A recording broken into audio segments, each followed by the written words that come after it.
Assalamu alaikum class 7. I'm your history teacher with new lesson of unit 5 that is about crusades. हमने इससे पहले वाले lesson में crusades के बारे में पढ़ा कि क्रूसेड्स हैं क्या, ठीक है। और फिर हमने फर्स्ट एंड सेकंड क्रूसेड के बारे में पढ़ा. So first we will revise the previous lesson before we go move to the next lesson और नेक्स्ट टॉपिक. जी क्लास 7 में कौन मुझे बताएगा what is crusade.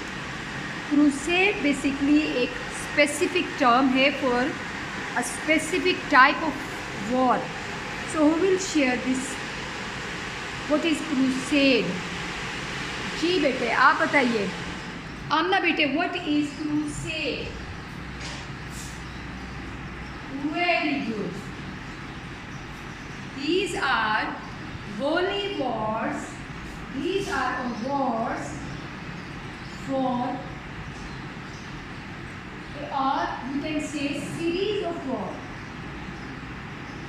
Because not only one war or two wars, it was series of wars or battles between European Christians and Muslims, Middle Eastern Muslims and Turkish Muslims for Holy Land. And then I told you what is Holy Land. जी, Holy Land किसको कहते हैं? Jerusalem is a holy land, and Jerusalem is holy for all three divine religions. फिर हमने सीखा कि divine religion किसको कहते हैं, ठीक है. Who will tell what is divine religion. ठीक है, कौन बताएगा कि व्हाट इज़ डिवाइन रिलीजन. जी बॉयज़ में से कोई बताए. जुमर बेटे आप बताइए what are give the names of divine religion. First define divine religion and then give me the names. Divine religion is a religion by God, ठीक है. और इसके अपोजिट क्या होता है? मैनमेड, ठीक है. Divine. There are three divine religions. जी give you name. Three religions, ठीक है. Three religions: Judaism, Christianity and Islam. They are three divine religions. ठीक. अब तीनों डिवाइन रिलीजन्स के लिए जो जेरूशलम है that is a holy land. Muslims के लिए इसकी क्या इंपॉर्टेंस है? मुस्लिम्स के लिए what is significance of holy land for Muslims. जी आप में से कौन बताएगा इस चीज़ को. जी बच्चियों में से आप बताइए. अज़मा आप बताइए. मुस्लिम्स का वेरी गुड. मुस्लिम्स का पहला किबला जो है वो इस तरफ है, ठीक है. मुस्लिम्स जेरूशलम की तरफ मुँह करके फेस करके पहले नमाज़ पढ़ते थे प्यारे नबी सल्लल्लाहु अलैहि वसल्लम. उसके बाद बैतुल्लाह की तरफ किया गया, ठीक है. और हज़रत ईसा अलैहिस्सलाम की पैदाइश भी इसी शहर में हुई. हज़रत मूसा अलैहिस्सलाम ने भी यहाँ पे क़याम किया, ठीक है. तो इसलिए जेरूशलम की बहुत ज़्यादा अहमियत है तीनों डिवाइन रिलीजन्स में. और उसका जो कैप्चर है that is a very important for all these religions. When Prophet Muhammad sallallahu alaihi wasallam announced Islam, he started preaching. That time जो जेरूशलम था वो क्रिश्चियंस के कंट्रोल में था, ठीक है. फिर हज़रत उमर रज़ी अल्लाह ताला अन्हु ने उसका कंट्रोल संभाला. हज़रत उमर रज़ी अल्लाह ताला अन्हु के बाद यूरोपियन क्रिश्चियंस ने इसका दोबारा कंट्रोल संभाल लिया. और वो जो वार लड़ी गई, वॉर जंगें लड़ाई की गई है वो हज़रत उमर रज़ी अल्लाह ताला अन्हा के कंट्रोल के बाद मुस्लिम्स का कंट्रोल रहा कि till recent past Christian Europe thought to recapture the Jerusalem. अब वो जो रिकैप्चरिंग ऑफ द जेरूशलम जो वॉर्स लड़ी गई हैं उनको हम क्रूसेड कहते हैं, ठीक है। फिर हमने इसमें पढ़ा कि the whole Europe was under the leadership of Italian Pope, ठीक है। Italian Pope was leading this war from Christian side. जब इस्लाम फैलते फैलते ईस्टर्न यूरोप तक पहुंचा तो जो यूरोप है वो दो हिस्सों में डिवाइड हो गया, ठीक है। एक इटालियन चर्च के अंडर आ गया, ठीक है, और जो दूसरा था वो ग्रीक ऑर्थोडॉक्स ग्रीक चर्च के अंडर आ गए। When Christian world was divided into two parts, so there was Pope Urban II who wanted to reunite Christians under his authority, ठीक है। सो उन्होंने स्पीचेस करना शुरू की जिसमें अपने फॉलोअर्स को उभारा कि वो जो मुसलमानों की इक़्तिदार है या मुसलमानों की हुकूमत है या जो होली लैंड मुसलमानों के कब्ज़े इख्तियार में है तो उसके लिए जंग की जाए, ठीक है। इसलिए he started to take an oath from public to recapture Jerusalem, ठीक है। एक दफ़ा जबकि बहुत ज़्यादा हजूम इकट्ठा था तो पोप ने एक तकरीर की और when he finished his speech crowd shouted for his speech to be from God, कि जो पॉप है ये अल्लाह की तरफ से हमें दावत दे रहे हैं कि हम चलें और होली लैंड को नॉन क्रिश्चियन से जो है आज़ाद करवाएं, ठीक है। और इससे उन्होंने लोगों ने they cut out red crosses and shoot them on their clothes, that's why इन जंगों को क्रूसेड्स कहा जाता है। अब जो फर्स्ट क्रूसेड है इसमें ज़्यादातर आम लोग शामिल थे, ठीक है, जो कि मजहबी जज्बे की बुनियाद पर पोप के उभारने पर अपनी होली लैंड को आज़ाद करने के लिए जंग करने पर राज़ी थे, ठीक है। लेकिन आम लोगों के अलावा इसमें army man from France, Germany, Italy, England शामिल थे, ठीक है। And they March towards the Holi land. और जब वो मार्च करते हुए पहुँचे तो उस वक्त जो तुर्क थे वो मुसलमान दुनिया के हुक्मरान थे और Muslim, they were leading Muslim world, they were actually custodians of the Holy Land, ठीक है। So if we talk about country wise तो तुर्क जो थे, तुर्की के लोग जो हैं वो हुक्मरान थे उस वक्त। तो अब ये जो आम लोगों का एक हजूम है जंग करने के लिए जब चला तो टर्की के जो फ़ौज है उससे उनका सामना हुआ, तो देन दे थॉट कि there are unskilled people in this army, but later there came skilled army men and they seized the Jerusalem, ठीक है।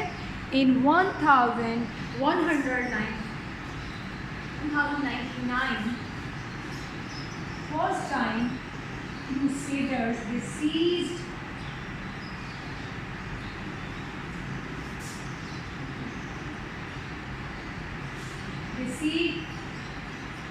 Jerusalem, and after a brief siege the city was captured.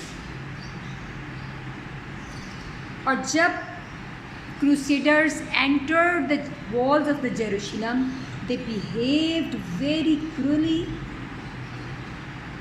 and they massacred thousands of them, the Muslims. When the news of the massacre filled the Muslim world with horror, so Muslims started to recapture started to think about the recapture of the Jerusalem. जो Jerusalem के capture जो है bye Christians, इसने मुसलमान दुनिया में परेशानी की लहर दौड़ा दी, लेकिन उसी वक्त क्रिश्चियन दुनिया, जो Christian world, they were happy. ठीक है, क्योंकि मैंने आपको पहले बताया है कि ये दोनों उनके तीनों मज़ाहिब के लिए होली लैंड है, तो होली लैंड की वापसी जो है उनके लिए बहुत खुशी का सबब थी। अब जब crusaders they were moving towards Holi land, जो कि यूरोप के ईस्ट में है, ठीक है, I show you map from your book.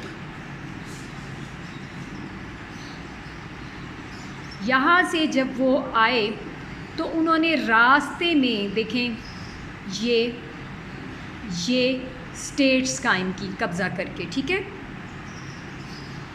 अब क्या हो गया है कि रास्ते में आ रहे हैं यहाँ पे जेरूशलम, रास्ते में जंगे करते हुए उन्होंने अपनी 4 स्टेट्स बना ली। ठीक है, और ये जो 4 स्टेट्स हैं ये तब तक इंटैक्ट रही जब तक, मतलब इनका कब्ज़ा रहा जब तक कि जंगी, एक Turkish Prince name of Mosul, he became ruler, और उनके बेटे नूरुद्दीन जंगी ने आके मुसलमानों को मुत्तहिद किया और इन स्टेट्स को ख़त्म किया। नूरुद्दीन जंगी ने सलाहुद्दीन अय्यूबी को अपॉइंट किया prime minister of the Egypt. जब Salahuddin Ayyubi prime minister of Egypt appoint हुए तो उन्होंने फिर क्रूसेडर से होली लैंड को वापस लेने के लिए प्लानिंग की, और जो सेकंड क्रूसेड में Muslims recaptured Holi land again.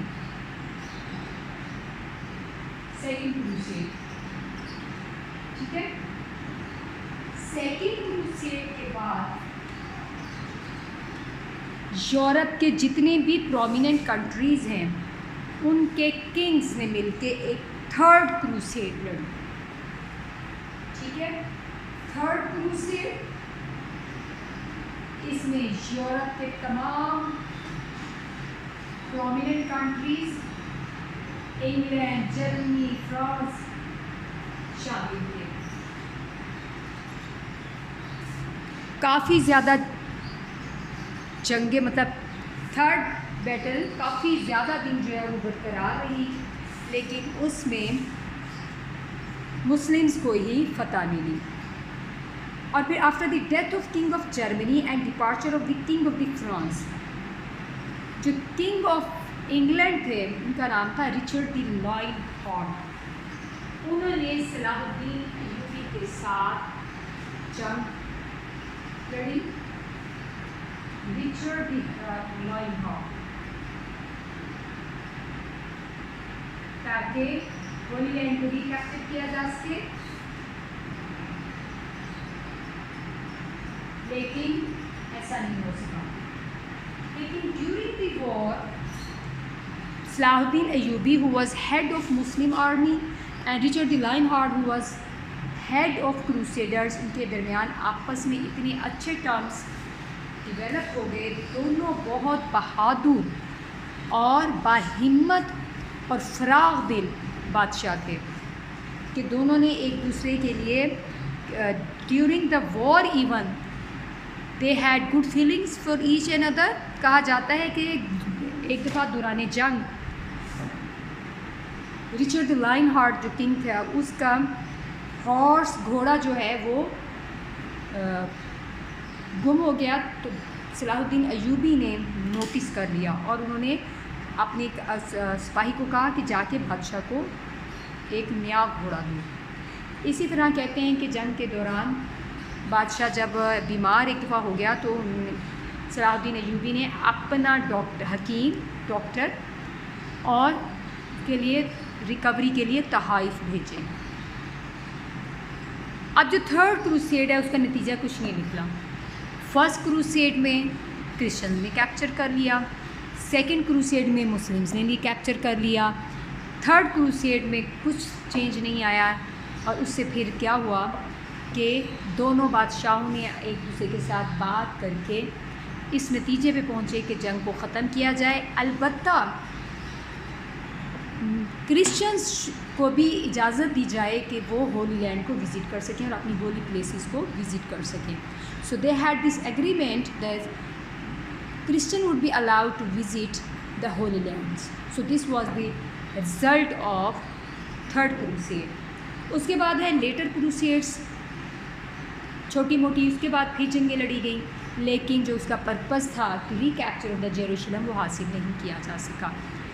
Now we'll study about the impact of Crusades on Europe. Now we'll study about the impact of Crusades on Europe. Interestingly इन जंगों से सिर्फ ये नहीं कि लड़ाई झगड़े को फ़रोग़ हासिल हुआ, एक दूसरे के साथ जंगें हुई हैं। During these wars two different nations from different places, different backgrounds, different lifestyles, they came in touch और in contact with each other, so they exchange the ideas. और उस वक्त ख़ास तौर पे मुसलमान जो है वो अपनी अरूज करते। कहा जाता है कि यूरोप के जो आज बड़े शहर है लंदन और पेरिस वगैरह, वहाँ वो हाल था कि जिसे डार्क एज का नाम दिया गया, कि Europe was in its dark ages, ठीक है। While Umayyad Qurtuba and Abbasids Baghdad were much developed cities. कि यूरोप के जो बड़े शहर हैं ये ऐसे के उनके मतलब ख़राब हालत थी कि ऐसे था कि जैसे यूरोप किसी डार्क एज में रह रहा है, ठीक है। और उसके मुकाबले में जो मुसलमानों के शहर कुर्तबा और बगदाद बहुत ज़्यादा डेवलप्ड, साफ़ सुथरे थे। सो इससे ये क्या हुआ कि innovative ideas moved freely between Muslims and crusader states.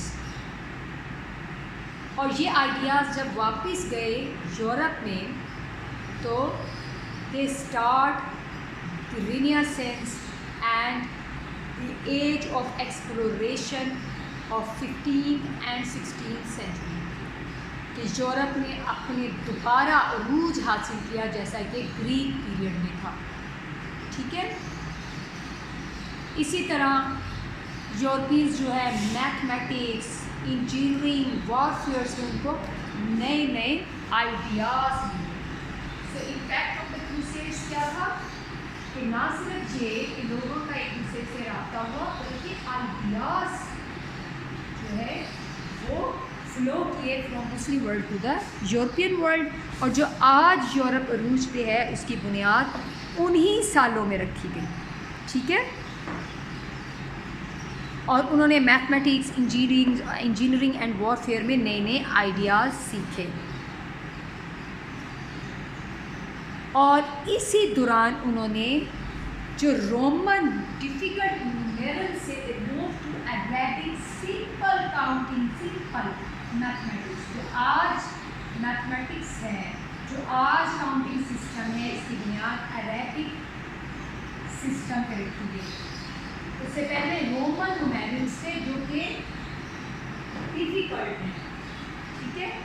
तो ये सब कुछ हासिल हुआ जब दो कौमें आपस में इंटरेक्शन किया, जब दो कौमों ने इंटरेक्शन में आई। Although that interaction was for the war, but they learned above these wars, ठीक है। Architecture, particularly castle building, and not only architecture was changed but pastime activities, for example chess and polo, these were introduced in Europe and people's diet was changed. European people developed a taste for the exotic spices and fruits. ये हमने पहले की classes में भी पढ़ा हुआ है कि अरब जो थे वो तिजारत करते थे ईस्ट की तरफ स्पाइसेस वगैरह की, तो उनके जो स्पाइसेस जब एक्सचेंज हुए तो उन्हें पता चला कि Arab traders they have access to eastern side, तो उससे फिर उन्होंने भी ट्रैवल शुरू किया और फिर ये जो कोलंबस की डिस्कवरी ऑफ अमेरिका है ये इसी सिलसिले की एक कड़ी है। ठीक है। सो इम्पैक्ट ऑफ क्रूसेड्स जो है वो ना सिर्फ ये कि होली लैंड के कैप्चर को चेंज कर दिया, बल्कि उससे लोगों के आपस के जो ताल्लुकात हैं वो बढ़े, इंटरेक्शन बढ़ा, तो लाइफस्टाइल में तब्दीलियाँ आई, लर्निंग बढ़ी, आइडियाज़ ने हासिल किए और आर्किटेक्चर चेंज हुआ, डाइट चेंज हुई, लाइफस्टाइल चेंज हुआ, पास टाइम चेंज हुआ। ठीक है। So these were the impacts of the crusades. So this was all about our today's lesson. Thank you so much for watching. अल्लाह हाफिज़। अस्सलाम वालेकुम।